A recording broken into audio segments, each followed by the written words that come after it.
The Senate will vote on the nomination of Pam Bondi to serve as Attorney General. Ms. Bondi is an experienced prosecutor who has earned a reputation as a tenacious lawyer who's tough on crime. In her 18 years as a state prosecutor in Florida's Hillsborough County, Ms. Bondi worked with law enforcement, visited crime scenes, and spent countless hours in the courtroom. Those who know Ms. Bondi have spoken of her toughness and her skill as a prosecutor. They have also spoken of her character, of her willingness to work with anyone to solve a problem, and of her deep commitment to the victims of crime and their families.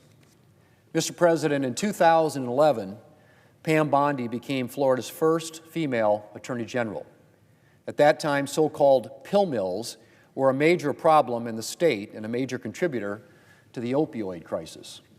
On the campaign trail, Ms. Bondi would hear heartbreaking stories of addiction and loss, and families would give her photos of loved ones lost to the scourge of drugs. As Attorney General, she filled her office with those photos and got to work. She worked with the Florida legislature to pass a bill to crack down on the pill mills, which our colleague, then Governor Rick Scott, signed into law. And that was just the start.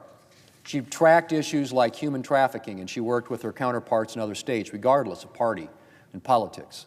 She also worked to keep politics out of the important work of enforcing the law in Florida, something she's committed to doing at the Department of Justice if she's confirmed. Mr. President, in recent years, many Americans have lost faith in the Justice Department. They've seen federal prosecutors go after pro-life activists, while attacks against churches have gone unprosecuted. There was Attorney General Garland's infamous memo targeting parents who attended school board meetings, and another infamous FBI memo suggesting traditional Catholics could be violent extremists. Mr. President, the American people should be able to trust that the Department of Justice is not targeting Americans based on their political opinions or religious beliefs. Pam Bondi has promised to get the department back to its core mission, prosecuting crime and protecting Americans from threats to their safety and their freedoms. And I look forward to confirming her later today. Mr. President, the Senate will also soon vote on the nomination of Scott Turner to be Secretary of Housing and Urban Development. This is an important role. Our country's facing a housing crisis affecting big cities, rural areas, tribal lands, literally every part of our country. Higher construction costs and burdensome regulations have made home building challenging. And what homes are on the market are too pricey for many Americans. Many parts of the country have homelessness challenges. Too many distressed communities are struggling to turn their fortunes around. And despite a windfall of additional funding for HUD, these problems are, in many cases, getting worse. Fortunately, Mr. President, President Trump has nominated someone to lead housing and urban development who knows a thing or two about overcoming adversity. Scott Turner grew up in Plano and Richardson, Texas, in challenging circumstances, but he was determined to achieve the American dream. At age 10, he told his mother he would play professional football.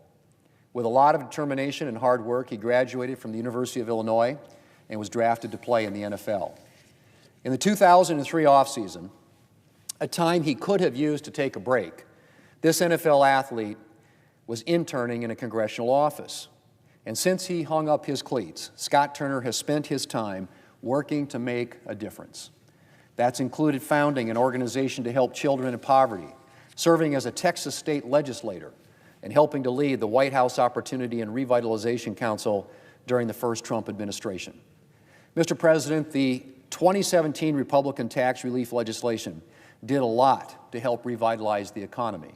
One of the things it did was create the Opportunity Zone program championed by our colleague, Senator Tim Scott. It was Scott Turner who oversaw this program for the White House, visiting Opportunity Zones across the country in an effort to revitalize America's distressed communities. And I'm confident he will bring that same concern for distressed areas to his work as Secretary. Mr. President, President Trump has made it clear that we are going to be building things in America again. One of those things we're going to be building is communities. It's a big job, but Scott Turner has the grit, the determination, and passion to get it done. And I look forward to working with him on this important mission. Mr. President, I yield the floor, and I suggest the absence of quorum.